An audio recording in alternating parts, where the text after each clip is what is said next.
Então, tô eu aqui de novo trazendo mais um programa sem contexto. Sexta-feira passada eu falhei, não gravei um programa também, né? A verdade é que minha vida tem aparecido mais uns pepinos recentemente para resolver. Então, né, apesar do meu fim de semana especificamente ter sido bom, é porque justamente eu tava escapando desses problemas e tal. Então, né, como minha cabeça está sendo difícil de colocar em ordem para fazer qualquer coisa além do que eu já tento me obrigar a fazer, que nesse momento seria, né, estar trabalhando no meu terceiro livro e além disso, estar corrigindo o meu segundo livro, né, de vez em quando fica difícil até para me sentir. Enfim, na melhor forma para fazer o que eu gosto de estar fazendo aqui, né? Mas então no dia de hoje, na segunda-feira, eu vou voltar a fazer porque eu não quero perder o hábito, eu não quero perder o costume, porque realmente é algo bom para mim, é algo que eu gosto, é algo que tem me sido estimulante nesse ano de 2021, né? Então eu quero dar continuidade. Mas eu vou fazer aquilo que eu já fiz em algumas outras ocasiões, né? Que é me escorar na música, né? Começar com algo derivado a partir de uma música que eu gosto, de uma letra que me inspira de alguma forma, porque daí realmente eu já tenho por onde começar e depois eu simplesmente, né, encho linguiça até o ponto que eu já estou satisfeito com a duração, né, do programa. Então, né, sem mais enrolações, sem mais esclarecimentos, eu vou estar falando então a respeito de uma música, né, e o nome da música é Crimson King, da banda Demons and Wizards, né. Então, para quem entende de inglês, você deve ter imaginado que é um monte de, né, abobrinha relacionada à fantasia, e é mesmo, né, afinal, essa banda, Demons and Wizards, né? Quer dizer o quê? Demônios e Feiticeiros é uma banda de power metal, né?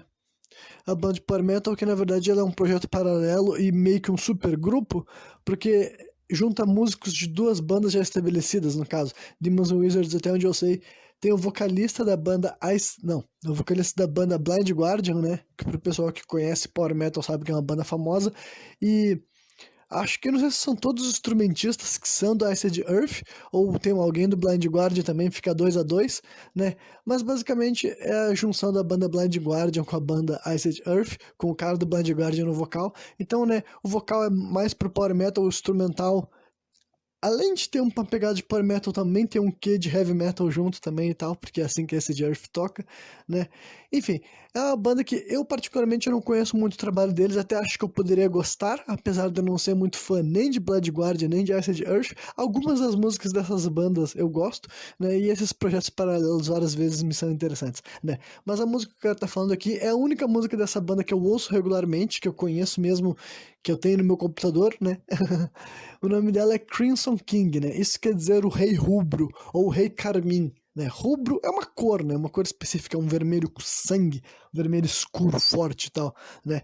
Eu vou tá chamando de rubro até o final desse programa e tal, não vou ficar falando outras opções, conforme eu for traduzindo e posteriormente também, né? Mas primeiro eu vou simplesmente ler a letra de uma forma traduzida para vocês e depois disso eu vou falar a respeito de por que que eu escolhi essa letra e por que que para mim ela é interessante, para mim ela é importante, o que que isso tem a ver com o, né, as motivações por trás da escolha dela no programa de hoje. Então, vamos começar. Em primeiro lugar, eu vou deixar claro também que eu gosto dessa música assim, sonoramente, né? Eu gosto do jeito que ela soa, da, a parte instrumental, a parte lírica e tudo mais, né? Do feeling, do sentimento que está sendo canalizado enquanto ela é falada e tudo mais. E eu gosto também da letra, né? A letra é a parte que também, né, me ajudou, me inspirou a tá criando um personagem pra minha história, tá? Já dei um spoiler basicamente do que ela é. Não sei, de vez em quando eu me perco nas minhas próprias intenções. Mas vamos lá, vamos começar então pela letra para esclarecer, né? Antes de partir para as outras explicações. Então, me acompanha aqui. Ela começa assim, ó. Me mostre a sua bandeira. Venha, me mostre o seu sinal. O olho do rei rubro é a marca para revelar que você é meu. Eu sou seu mestre, eu farei com que os seus sonhos tornem-se realidade. Eu sou o seu Messias, um meio perturbado, como você pode imaginar, ou como você pode saber, né? Aí depois ele. A guitarra, o trabalho de guitarra e a bateria dessa música eu acho muito foda, sou muito fã mesmo, né? Nessa parte aqui especificamente, o pedal duplo fica muito legal aqui, quando tá juntando uma estrofe a outra, né? Depois ele segue falando assim, né? minhas mãos direitas, meus servos, meus soldados, minhas ferramentas. Espalhem as boas novas, encontrem as minhas crianças e reúnam todos eles. Nós, nós derrubaremos todos os homens baixos, todos os odiadores, almas ruins. Nós compartilhamos um desejo, um meio sombrio ou meio ruim, meio maldoso, como você pode saber, né? Então, agora explicando o que foi dito nessas duas estrofes. O que dá pra entender é que é um personagem meio que assim, né? Um líder, né? Pelo menos ele se descreve, ele se mostra, né? Dá pra ver que ele se encara como um líder, né? E por uma frase específica dá pra ver que ele se intitula como o Rei Rubro, né? E dá pra te entender que ele, além de ser um líder, ao mesmo tempo que ele se considera alguém que tá fazendo algo correto, ele não se considera necessariamente uma figura do bem, né? Mas ele acredita que tá lutando em prol de uma causa nobre do ponto de vista dele, mesmo que ela não seja a melhor causa do mundo, né? Mas enfim, né? E depois dessas duas estrofes ele vai cantar o refrão, que o refrão é da seguinte forma: ó, tocado pelo Rei Rubro, tocado pelo Salvador. A torre cai no dia do julgamento, tocado pelo Rei Rubro, tocado pelo Salvador, como havia sido escrito muitos anos atrás, né? Depois que ele canta o refrão, ele segue da seguinte forma: eu sou o anjo, eu sou a loucura, eu sou a palavra, eu sou a lei. Eu estou carregando a verdade, liberte a sua tristeza. Eu sou a chave, eu sou a porta. Depois ele dá um grito, mas não um grito com um berro, tá? Simplesmente é uma nota estridente, né? Como é tradicional do Power Metal, o vocal desse cara é, é agudo, né? É lírico. Mas nessa música, praticamente, dá pra ver que ele. Pelo menos eu sinto, né? Eu consigo perceber uma certa um quê maldoso, né? Uma malícia nas palavras dele. Enfim, daí nessa parte ele dá um grito que diz liberte, né? Que há pouco tempo atrás, né? A seguir na letra ele tinha dito, né?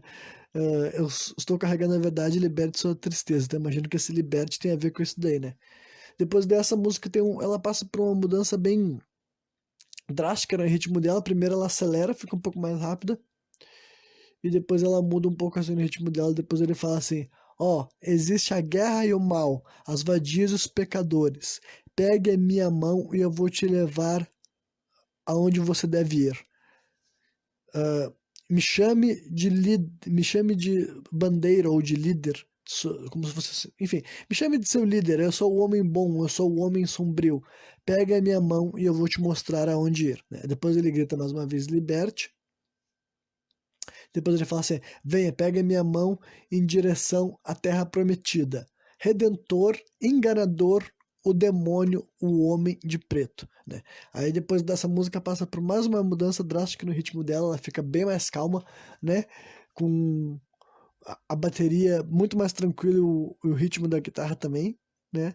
E daí ele fala assim: ah, o universo é vácuo, apenas eu e você. Deixa que exista luz, as estrelas vão se erguer e depois cair de novo. Erguendo-se até o topo de uma sala vazia. Ó, é tudo que existe. Eu tenho medo que seja tudo que existe, né? Profecias foram feitas de eu e você. A visão é forte, mas enquanto isso ela segue falhando, né? É assim que as coisas são. Eu tenho medo que as coisas sejam assim, né? Depois ele fala, depois a música acelera mais um pouco, né? Volta pro ritmo padrão, inclusive, né? Com a bateria, o pedal duplo pegando e os arranjos de guitarra bem pesado, inclusive mais pesado do que normalmente é no power metal, né? Mais uma coisa assim que tu ouviria numa música de heavy metal mesmo, né? Depois ele fala assim, ó, a vida é um ciclo e nada mais.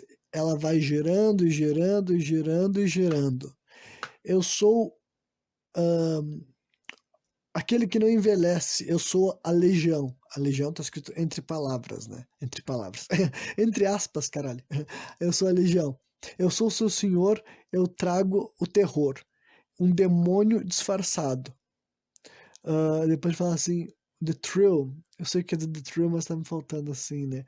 A palavra agora deu um, é um termo específico que tá sumindo assim no meu vocabulário, né? Mas é tipo assim, a emoção de milhares de mundos morrendo ao mesmo tempo, mas o meu objetivo final está além da minha queda, né? Tocado pelo Rei Rubro, tocado pelo Salvador. A torre cai no dia do julgamento, tocado pelo Rei Rubro, tocado pelo Salvador, como havia sido escrito muitos anos atrás, né? Enfim, essa é a letra da música, né? É uma letra que eu acho muito legal. Eu não fiz lá tantas explicações a respeito dela, porque eu acho que ela é bem, né, explicativa, né? Eu acredito que qualquer pessoa que prestou atenção nas palavras que eu estava lendo para vocês, traduzindo para vocês, dá para vocês entender mais ou menos que tipo de figura que trata, né? Dá pra te entender que é um personagem específico, um ser que tá cantando essa música. Inclusive, por ela ser tão literal, eu foi muito fácil para mim imaginar criar uma personalidade para um personagem, para uma figura, né, que cantaria esse tipo de letra, né, e tentar imaginar o que que algumas dessas frases, que várias dessas frases não são exatamente muito aplicáveis no diálogo convencional, né, mas tentar ler elas de uma maneira simbólica, enfim, criar algum significado ali, né, de uma maneira prática. E isso daí foi ferramenta para eu criar um personagem assim para minha história. Né? Que é um personagem que, inclusive, eu vou estar falando um pouco mais a respeito aqui no programa de hoje, né? Essa música vai ser um gancho para eu falar mais sobre ele. Mas antes de falar sobre ele, eu quero então falar que é uma coisa que eu descobri anos depois de já ter criado esse meu personagem, né? Anos depois de já ter idealizado ele e escrito ele realmente, colocado ele de forma prática na minha história para forma real, né? Lá no meu primeiro livro, porque esse personagem aparece desde o primeiro livro, né? E eu descobri, eu fiquei sabendo através de comentários do YouTube, né? Quando eu tava ouvindo essa música, eu fui ouvir essa música daí, a música Crimson King, né? Da banda Demons and Wizards. Eu fui ouvir ela no YouTube porque de vez em quando eu gosto de ler os comentários para ter uma ideia de que outras pessoas que gostam de ouvir essa música, né? Ou conhecer essa música, têm para falar sobre ela. E um desses comentários me expôs então que essa música, né? Ela é na verdade, ela já é feita baseada num personagem. Pois é, existe um personagem chamado Rei Rubro, né? Que ele existe nos livros, né? Chamados A Torre Negra, né? É uma série de livros escritas pelo, né, o Stephen King, né? Que é um escritor bem famoso, né? Pessoal que curte literatura, principalmente ligado ao terror, e até gente que não curte literatura, porque a quantidade de trabalhos desse cara que foram adaptados para o cinema é imensa, né? Então, esse cara tem uma franquia de livros, uma série de livros que ele escreve chamada A Torre Negra, né? Inclusive, essa história nem é tanto assim de terror, ela é mais uma fantasia meio que sombria mesmo, né? E até onde eu sei, é a obra favorita do próprio Stephen King, sabe? Ele considera sua obra-prima, apesar de não ser um dos seus trabalhos mais famosos, né? Teve uma adaptação para o cinema, mas esse livro foi ao contrário, tipo, são... Por exemplo, O Hobbit era um livro que virou 3 filmes, né? Agora, A Torre Negra era uma série de livros que até onde eu sei, nem sei se já teve final, não sei se o Stephen King já concluiu a história, né? E quando foi pro cinema quiseram contar a história inteira num filme. Então foi completamente contrário, então muita gente fala que eu nunca assisti o filme por causa disso, porque eu vi que não tem nada a ver com os livros mesmo, né? Mas a moral da história é que tem um personagem, né, nessa Torre Negra, chamado Rei Rubro. E daí eu já tinha criado um personagem pra minha história, pro meu universo, né, chamado Rei Rubro. E daí, quando eu fiquei sabendo dessa informação, eu fiquei meio bugado, eu fiquei meio conflitante. Demorei um tempo dentro de mim de decidir. Eu pensei assim, o que que eu faço então, né, a respeito disso? Tipo, eu modifico o nome do meu personagem, eu modifico o conceito, eu descarto ele por completo. E daí, eu já vou falar, né, eu já vou pular pra etapa quais foram as conclusões que eu tirei. Em primeiro lugar, né, eu não mudei o nome, eu mantive o nome Rubro, porque eu já tinha me apegado a ele, tá ligado? Já tinha, né, tipo, me sentido vinculado e criado uma certa, assim, afeição pelo nome, né? E é tipo um título, né? Não é um nome, assim, que pertença a alguém, né? Não é um nome com questões de direitos autorais, né? É um nome, é uma cor e uma forma de se referir a alguém, Rei Rubro, né? Rei Rubro é a cor e rei é a função dele. Só que ele também tem um nome, né? Esse meu personagem ele vai ter um nome, que é o original meu, criado por mim, né? Que não criado, né? Eu juntei nomes que já existem, né? E formei o nome completo de um personagem, né? Pra quem quer saber, o nome dele é Hagen Leonhard von Stroheim, né? E ele vai ser o rei rubro da minha história, né? Então é sobre esse personagem que eu vou estar falando aqui hoje, né? Porque a verdade é essa, eu nunca li a Torre Negra, não conheço, não tenho a menor ideia de como é o rei rubro, né? do Stephen King, né? Mas ao mesmo tempo eu criei um personagem baseado nessa música, né? Que a música era feita, inspirada, né, no personagem do cara. Então, né, ficou esse ciclo daí e tal, né? Mas o que eu tô falando a respeito mesmo, o que eu quero falar a respeito é do meu personagem, né? Hoje que eu quero estar falando aqui dele sobre vocês, porque eu quero falar sobre ele, porque ele é um personagem assim que eu considero um dos pontos altos da minha primeira obra, né, do meu primeiro livro, que é o que vocês já podem comprar, o que vocês já podem adquirir, né? É só procurar lá no Facebook, né, a página Lágrimas Negras do Submundo. Vocês vão descobrir como comprar lá, adquirir o e-book, né? Ou vocês podem procurar também no Instagram, escreve @rcpautor, aí vocês vão lá, clica no meu perfil, que vai ter um link lá no minha bio, e vocês vão poder adquirir meu livro, né? Mas enfim, aí esse meu personagem, o Rei Rubro, ele já foi introduzido no primeiro livro, né? E eu vou dar alguns spoilers a respeito de quem ele é mesmo, né? Vai, vai talvez tirar o efeito surpresa, né? De algumas suas características, mas, né? Ainda assim eu preciso vender o peixe, né? Eu preciso falar a respeito da obra, eu preciso fazer com que as pessoas saibam mais ou menos o que esperar, né? Da minha obra e por que eles deveriam estar conhecendo, né? Então o Rei Rubro é um personagem que eu introduzi no primeiro livro, e quando eu me permiti criar ele, né? Quando eu conheci essa música, quando eu conheci essa música Crimson King, lá em 2009 mais ou menos, né? E eu comecei a imaginar um personagem pra ela, e comecei a flertar com a ideia de introduzir um personagem da forma que eu tava idealizando ele no meu livro lá. Eu achei muito interessante quando eu falei, você quer saber, eu acho que eu vou me permitir criar um personagem de tal forma assim e tal.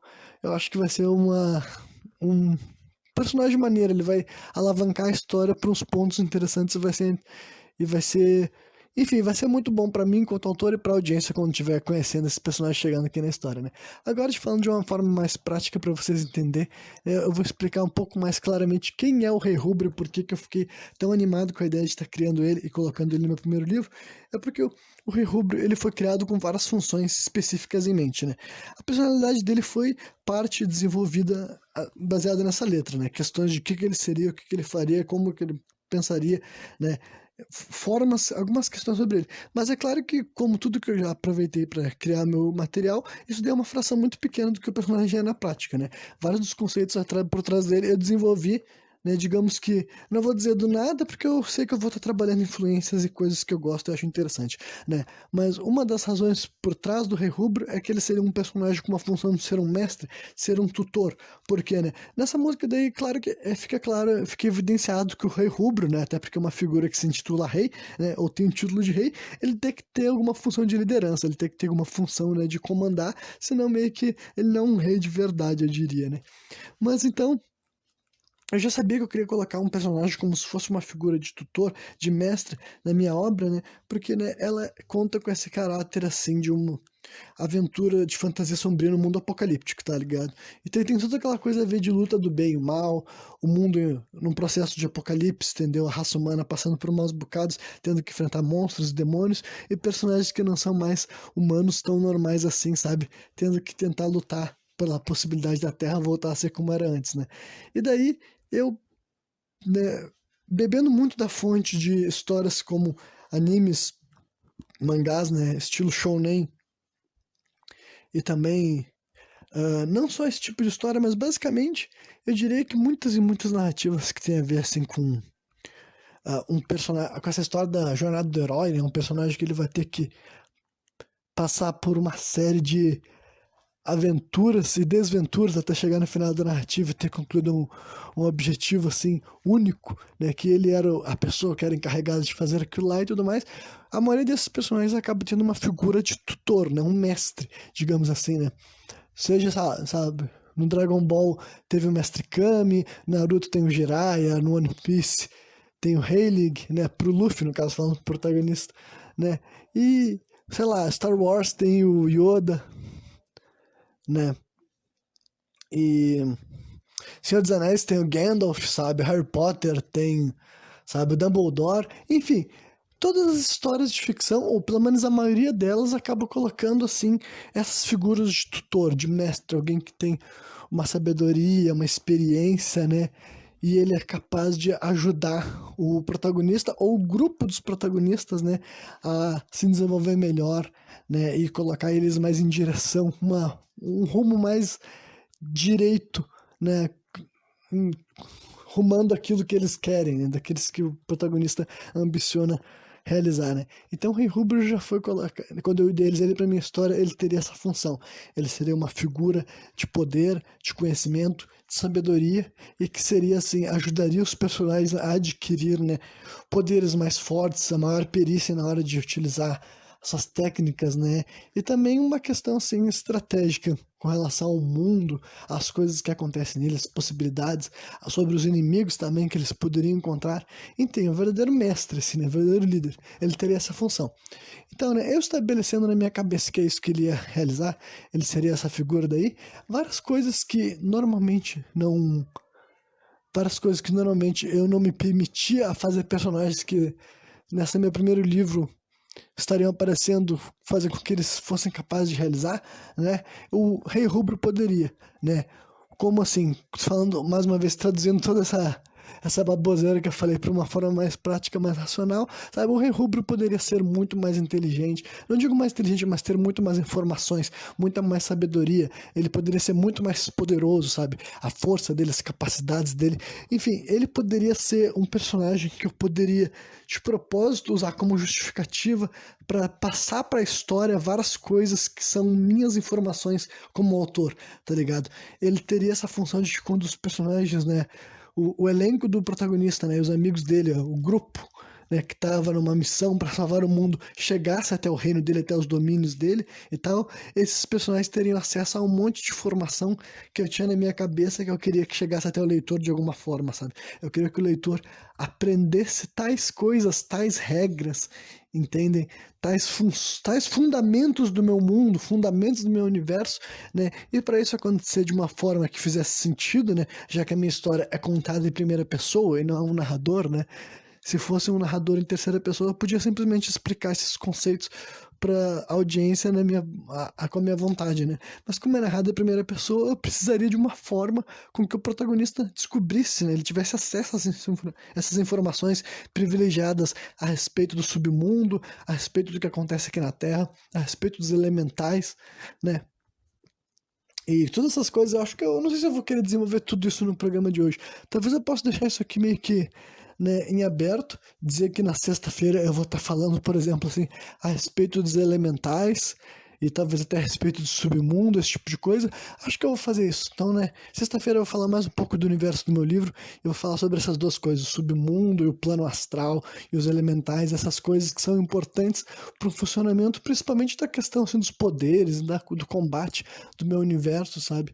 Então na sexta-feira eu vou desenvolver melhor isso, né? Mas como no programa de hoje eu quero deixar um pouco mais focado no Rei Rubro, eu não vou discorrer falar sobre isso nesse momento, né?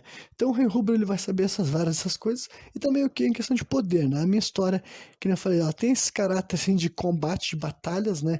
Eu sei que não é lá tão comum assim num, no livro, né? Na literatura tem histórias que tem assim que tem um verdadeiro foco, né, nesse tipo de confronto, mas, né, isso é um pouco do que eu faço, é um pouco da minha originalidade, digamos assim, né, o que me diferencia de outros autores é que a minha história realmente ela tem esse caráter, assim, né, de haverão confrontos, haverão combates, né, e eu sei que também, né, não é como se isso não acontecesse em outras histórias, né, principalmente histórias nesse tipo de enredo de combate, fantasia, as pessoas esperam que hajam confrontos, né, e, né, enfim. O ponto é que daí o Rei Rubro daí ele seria muito mais poderoso do que todo mundo que já tinha aparecido na minha história até aquele momento, sabe? Justamente porque, né, como eu já sabia as funções que eu queria fazer com ele, né, quais seriam as coisas que ele ia realizar, então eu pensei, bom, eu posso fazer ele ser realmente forte, sabe? Eu posso jogar ele lá pro alto, fazer inclusive ele ser um dos mais fortes de todo o meu universo, né? Isso daí foi muito divertido lá quando eu me permiti fazer isso, né? Quando eu tava escrevendo ele lá por 2009, 2010, que eu tava criando ele e colocando ele no papel pela primeira vez, foi muito divertido poder criar, colocar na história um personagem que tava, sabe, indo contra as próprias regras assim que eu tinha estabelecido, sabe? Ele tava podendo fazer várias coisas e saber de várias coisas, né? E daí vou falar um pouco mais a respeito assim, de quem que ele é, por que que ele é esse mestre, né? Conceitualmente falando a respeito do Rei Rubro, né? Ele vai ser uma figura, ele vai ser um demônio, né? Na história do meu livro existem demônios, existem monstros, né? Eles são habitantes do submundo, né? Eles estão tendo acesso à Terra graças ao Elo, né? O Elo é um processo que permitiu que os demônios e os monstros andassem aqui pela Terra. E daí, o Rei Rubro, ele é um demônio, né? No primeiríssimo momento, meus personagens não vão saber que ele é um demônio, mas todo mundo já sabe de cara que ele não é assim, uma pessoa normal, né? Por quê? Porque ele é basicamente um velho, né? Um idoso, com uns 3 metros e meio de altura, né? Muito maior que o ser humano normal. E ele é fortão, massivo, bombado, só que a cara dele é de um coroa, né? Então ele já tem, assim, o cabelo dele é loiro, quase branco, né? Com uma barba. O bigode dele vai ter essa mesma cor do cabelo, só que o resto da barba dele, né, a parte que fica assim na bochecha e no maxilar, assim, tá no queixo, vai ser preta, né? Então vai ter essa diferença aí e tal. E bombadão, bombadão, né, com uma armadura meio que das cores rubro, né, com estampando um brasão que eu criei a imagem para ele, né? O brasão é o coração humano, mas o coração humano real, né? Não o coração aquele fictício que tipo quem a gente vê nos naipes de cartas, sabe? É o coração humano real e de dentro do coração tá saindo uma mão, né? Não uma mão fruta, uma mão, a mão humana e tá segurando assim um machado, sabe? O machado é aqueles que tem as duas lâminas dos dois lados, né? O machado de dois lados. Então, é esse o brasão do Rei Rubro e tal. Então, a primeira vez que meus personagens botar os olhos nele, já vão saber que ele não é um cara normal, né? Com essas características todas, né? Pra quem conhece o personagem Krauser da, do... Como é que é mesmo? Fatal Fury, depois aparece nos jogos do King of Fighters, né? Então, ele é... Parte da aparência dele eu peguei do personagem Krauser, né? Quem conseguir imaginar o Krauser vai conseguir ter uma ideia de como é o Rei Rubro, né? E parte da aparência dele também pega, por exemplo, assim, o personagem Barba Branca do One Piece, também, sabe? Provavelmente o fato dele ser grandão e tudo mais, né? E outras características também da personalidade dele vem do Barba Branca também, né? E parte da aparência dele também vem a partir do lutador de luta livre, o Hulk Hogan, sabe? Que, na verdade, o Krauser acho que já tinha alguma coisa a ver com o Hulk Hogan também, sabe? Então, basicamente, é tudo volta para a mesma história, né? Então, né, é basicamente assim, um velho gigante, coroa imenso, né? E na verdade ele é um demônio, né? Isso daí vai ser uma coisa que vai ser esclarecida. Não vai demorar muito tempo, então por isso que eu vou estar spoilando pra vocês, porque é o tipo de coisa que, apesar de no primeiro momento eu não falar, todo mundo já vai ver que esse velho tem algo estranho. Quando eu digo todo mundo, até meus personagens vão ficar meio que, cara, esse velho é gigantesco, né? Ele é do tamanho de uma casa, né? Então ele é forte pra caralho, né? Ele é dono de um reino, de um império, né? Por causa que é de um reino, né? Porque ele é rei rubro, não pode ser um império. Mas ele é dono de um reino, ele vai comandar várias criaturas e vários seres que provavelmente parecem demônios, né? Ele tem uma forma de um ser humano, né? Um ser humano gigante, mas aparece de ser humano, né? Então é o tipo de coisa que ah, por mais que ele não tivesse dito eu sou um demônio.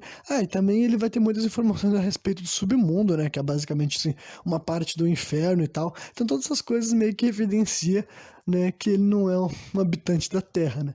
E na verdade não, ele é um habitante do submundo, né? Ele também é um demônio que teve acesso no planeta Terra graças ao Elo, né? Só que ele realmente ele teve uma função, né? Ele foi incumbido por Deus, né? E quando eu digo Deus, é literalmente Deus. Na minha história vai existir a força criadora, vai existir esse ser, porque sim, né? Eu que mando no meu universo, e no meu universo existe uma força criadora, né? Eu chamo ele de Gadu. Gadu é uma sigla, né?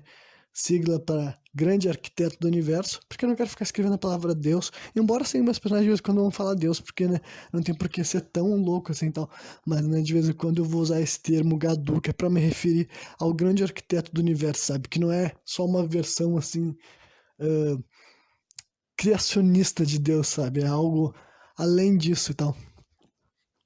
Mas, né, aí o grande arquiteto do universo vai ter se comunicado diretamente com o Rei Rubro e dito para ele, né, fazer algo a respeito da missão dessas crianças. Né? Eles vão dizer assim, mas por que que Deus ia fazer isso com o demônio. Aí parte dessas coisas daí eu não vou spoiler, vai ficar mais aí, pelo menos pra vocês terem um pouco de curiosidade, ficar assim, entendi, mas eu não tô entendendo muito bem porque que um demônio faria isso. Aí vocês vão ter que, né, ler o livro pra descobrir por que que um demônio tá sendo comandado por Deus a fazer isso, né. E ele, recebendo essa missão, ele vai aceitar, ele vai participar dela, né, e ele vai fornecer essa tutoria para esses jovens, né. Só que daí a personalidade de um demônio, né, essa é outra parte muito interessante do meu trabalho, sabe? Que todo autor de literatura fantástica se confronta, né? Como é que é escrever para um personagem que não existe? Tipo assim, não é um tipo de cabeça, de uma mentalidade humana, né? Obviamente que várias das personalidades de seres humanos normais, né?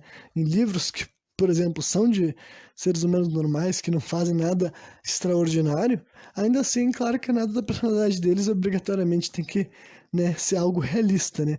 Várias histórias sempre foram escritas sobre a, a ótica, assim, de pessoas extraordinárias, né? Personagens que são muito diferentes de qualquer ser humano que a gente vai se encontrar por aí, né? Mas agora, como é que é escrever sobre um demônio, né?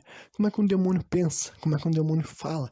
Como é que o demônio se articula, né? Todas essas coisas daí ficam a critério do escritor, eu diria, né?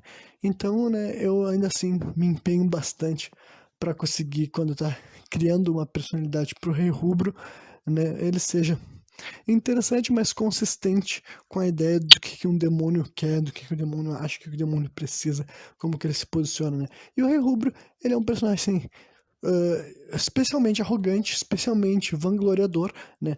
Ele deixa claro a forma com que ele se enxerga o maioral, o Bambambam, sabe? O pica das galáxias, desde a primeira vez que ele aparece em cena, e ele se mantém assim, sabe? Com essa, eu não vou nem dizer assertividade, porque assertividade seria, sabe, um eufemismo para a maneira como ele se posiciona, sabe?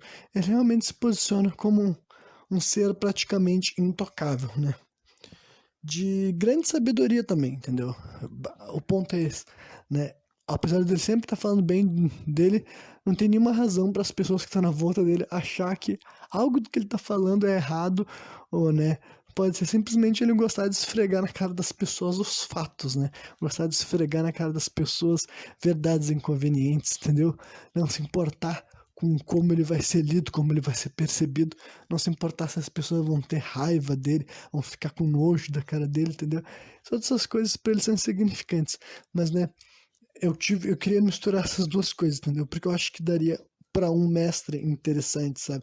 Ele ser uma figura que, sabe, comparado a todos os outros mestres da ficção, com certeza ele é muito mais exibido do que qualquer outro, sabe? A maioria dos mestres das histórias padrão, né, por mais que nem todos sejam seres exemplares, né, muitas vezes sim, eles vêm com uma carga assim do grande equilíbrio, sabe, enfim, do cara bem cometido e tudo mais, né? Claro que tem exceções, né? Claro que eu tô tentando fazer uma generalização um pouco abrangente e tal, né? Mas o Rei Rubro é escancarado aquele que, na minha opinião, ele é o mais convencido sobre si mesmo e tudo mais, né? Mas, né, a parte do Tough Love não é exclusiva dele, né? Tem muitos mestres, muitos tutores da ficção que eles gostam de estar lidando com os protagonistas de uma forma meio que assim pejorativa, meio que colocando eles para baixo, meio que, né, fazendo provocações, né, de forma clara. E o Rei Rubro também tem isso, né? Ele claramente gosta de deixar, de calcar na ferida, sabe? Ele gosta de jogar na cara dos meus personagens as coisas que os meus personagens mais se incomodam, mais se envergonham, sabe? As coisas que eles mais deveriam, sabe, fazer algo a respeito e talvez eles não façam por comodismo ou talvez por medo, né? Então o Rei Rubro, pra mim, várias dessas coisas que eu quis fazer sobre ele, todas essas coisas, quanto mais eu pensava a respeito, eu falava, cara, isso é muito interessante, sabe? Tipo, eu tô conseguindo trazer tanta coisa diferente pra essa história com a inclusão desse único personagem, sabe? Eu tô conseguindo realizar a função dele de ser um mestre, né? Eu tô conseguindo colocar uma personalidade diferente, né? Inclusive até uma raça diferente, né? Porque os outros personagens do meu grupo são do grupo dos protagonistas, assim, são todos seres humanos, né? Seres humanos elementalistas, seres humanos com capacidades especiais, claro, né? Além de um lobisomem e de um vampiro. Mas, né, acho que tudo isso daí eu vou falar no programa de sexta-feira, né? Mas o Rei Rubro era o primeiro Opa, deu uma soluçada. O Rehubra era o primeiro demônio, né? Que ia fazer assim, ia trabalhar pro lado do bem, entre várias aspas, né? Porque ele vai ser um mestre e tal, mas é claro que com ele sendo um demônio, vai abrir uma série de opções interessantes que eu quero que abra mesmo, né? Que as pessoas ficarem se perguntando qual é o objetivo final dele, né? Até porque, enfim, essa é a graça da situação toda, né? É uma coisa que os próprios personagens vão se perguntar também. Será que ele realmente é bom? Será que ele é mau, né? Enfim, vai ter todas essas coisas a respeito desse personagem, mas o que ninguém pode poder negar é que ele não é muito interessante, porque ele é, sabe? E isso daí é uma coisa que eu posso falar com convicção. Não, eu sempre soube que seria um puta sucesso, mas sem exceção, acho que 100% das pessoas que leram meu primeiro livro concordam que a história fica melhor quando o Rei Rubro aparece, tá ligado? Acho que 100% das pessoas falam que, tipo, bah, cara. E eu incluso, sabe? Eu incluso. Muita gente falou pra mim assim tal. Tem várias pessoas que gostam da minha obra na íntegra, né? E aí eu também vou dizer que eu incluso. Eu gosto do meu primeiro livro realmente do começo dele até o final. Mas agora teve algumas pessoas que falaram pra mim bah, que não estavam curtindo muito, ou que estavam meio que assim, né? Eu tava pensando assim, vou ir até o final desse aqui, tá ligado? Pra dizer que eu li até o final. Mas muita gente vai lá e fala que, porra, mas daí chega o acontecimento em Berlim, né? Outro spoiler pra falar onde que tá o reino do Rei Rubro, né? Chega acontecimento em Berlim, entra o Rei Rubro na história, ele vai lá e deslancha a falar um monte de coisa, sabe? E o jeito que ele fala, as coisas que ele faz, a personalidade dele, sabe? O jeito que ele se posiciona e os poderes dele. E a gente quer, eu quero saber mais sobre quem que ele é, o que que ele fez, quais os poderes dele, o que que ele já enfrentou, o que que ele já passou, sabe? As pessoas são muito, sabe? Ficam fascinadas pelo Rei Rubro e eu fico muito faceiro de ver essa reação, porque era o que eu queria fazer, sabe? Eu queria que não passasse despercebida a inclusão do Rei Rubro e eu acho que não passa, sabe? É um bagulho que eu tenho bastante certeza que quando a minha obra viralizar e se tornar vendida na marca dos milhares, eu vou ter certeza que vai ser quase que unanimidade a popularidade do Rei Rubro, sabe? Eu acho que todo mundo da audiência que colocar as mãos no livro, conhecer esse personagem, vai no mínimo falar, mano, esse velho é muito louco, esse velho é muito brabo, esse velho é muito foda, sabe? Eu realmente tenho essa convicção, tenho essa confiança no trabalho que eu já fui capaz de criar lá atrás, né? E é claro que eu vou continuar desenvolvendo, sabe? O Rei Rubro é um personagem recorrente, né? Ele vai ter vários momentos importantes da minha obra, sabe? Pum! Eita, nós, né? Vai ter vários momentos importantes da minha obra estruturados ao redor dele, sabe? Não é um personagem qualquer, né? Conforme, quanto mais eu desenvolvi ele, eu fui enxergando potencial nele, sabendo todas as coisas que eu poderia extrair da inclusão de um personagem como ele na minha obra, sabe? E eu realmente estruturei alguns pontos chaves, algumas cenas, alguns desenrolares, sabe? Alguns desfechos, enfim. O Rei Rubro vai fazer parte de vários arcos importantes, sabe? Vocês podem ter certeza, né, disso.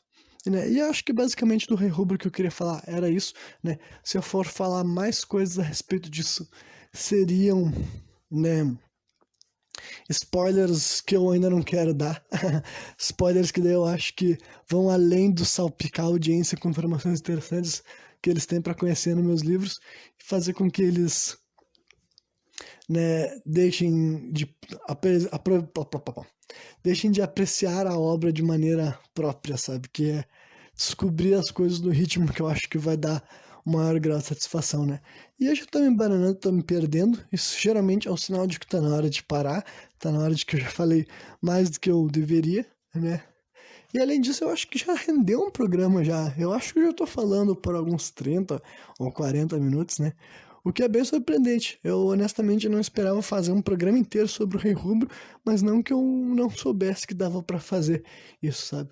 Realmente eu acho que é um personagem que, né, eu só não, se eu pudesse falar mais especificamente de várias coisas, né, se eu tivesse certeza que a minha audiência já conhece meu primeiro livro, né, e daí eu pudesse falar a respeito de coisas relacionadas ao segundo e terceiro livro, né, eu poderia render muito mais, porque realmente é um personagem, sabe, é um personagem rico, sabe, um personagem foda, eu não tenho como falar a respeito da minha própria criação, assim, e não, sabe, levar em consideração tudo que eu já sei, sabe, tudo que eu já sei que eu me empenhei, já me esforcei, e os planos que eu tenho pra ele no futuro, sabe, eu sou obrigado a dizer que, olha, esse personagem dele eu tenho orgulho, foi uma das coisas mais divertidas que o Renan do passado fez, né? E um dos melhores trabalhos dele também, sabe? Eu dou muito crédito pra mim, do que eu dou muito crédito porque o Renan de 19 anos foi capaz de escrever, sabe? O que o Renan entre 17 e 19 anos escreveu, porque, né, o que eu coloquei no primeiro livro já foi realmente ah, bom o suficiente para realmente provocar um avanço, sabe, claro na obra, bom o suficiente para a maioria do público que lê minha obra na íntegra, concorda que a inclusão do Rei Rubro e o jeito que ele fala, o jeito que ele se posiciona, as cenas que ele protagoniza, né, a forma que eu descrevo ele, a forma como eu faço ele interagir com os outros personagens, enfim, tudo ao redor do Rei Rubro, o pessoal concorda, né, que eu mandei bem, e eu também concordo, sabe, então realmente eu considero um dos pontos altos, né, da minha criação, lá do meu primeiro livro, é o Rei Rubro, e eu só tenho a me focar para fazer com que as cenas dele se tornem cada vez mais interessantes, mais relevantes, enfim, que simplesmente aproveite, né, o que eu fui capaz de idealizar lá atrás, inspirado por essa música Demons Wizards, né, inspirado indiretamente pelo personagem de Stephen King,